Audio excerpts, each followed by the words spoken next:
Minsan naisip ko parang ang unfair ng mundo.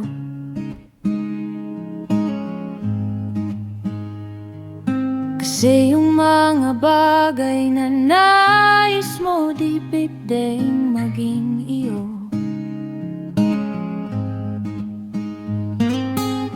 Minsan na din na pumasok sa isipan ko.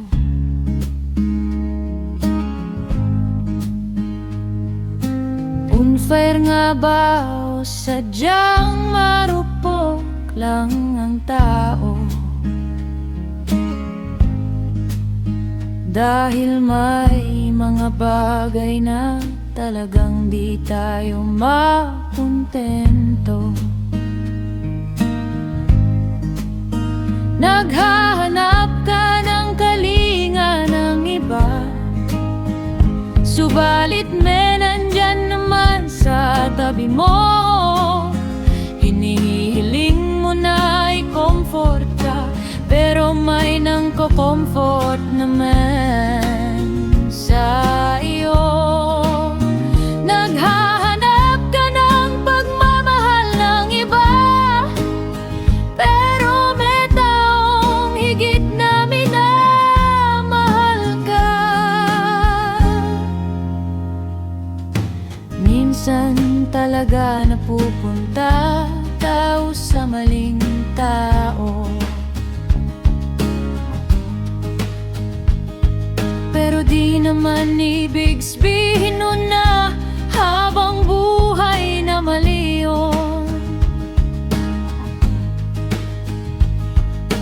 Pwede itong magbago, pwede ding hindi kang dumating man sa punto na ito'y walang pagbabago.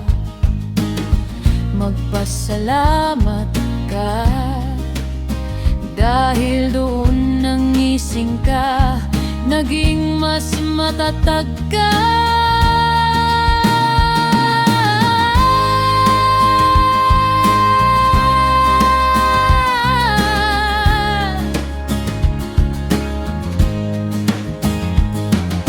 Lahat ng bagay sa buhay ay isang pagsubok. Harapin mo, talikuran mo, labanan mo, takbuhan mo.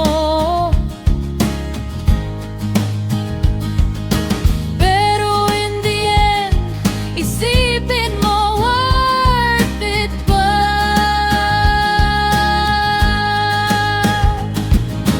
May mga bagay na hirap sagutin,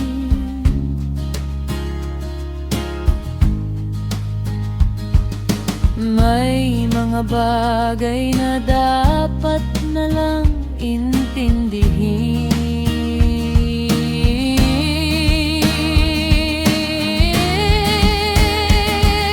Ganon talaga ang buhay, alam natin na dito pantay.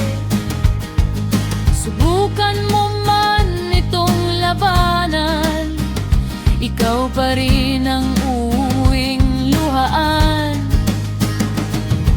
Marami mang balakid, pero ito iyo'y mapapagtagumpayan. Kumapit ka lang, kasi sa huli ang ama lang iyong magiging sandalan.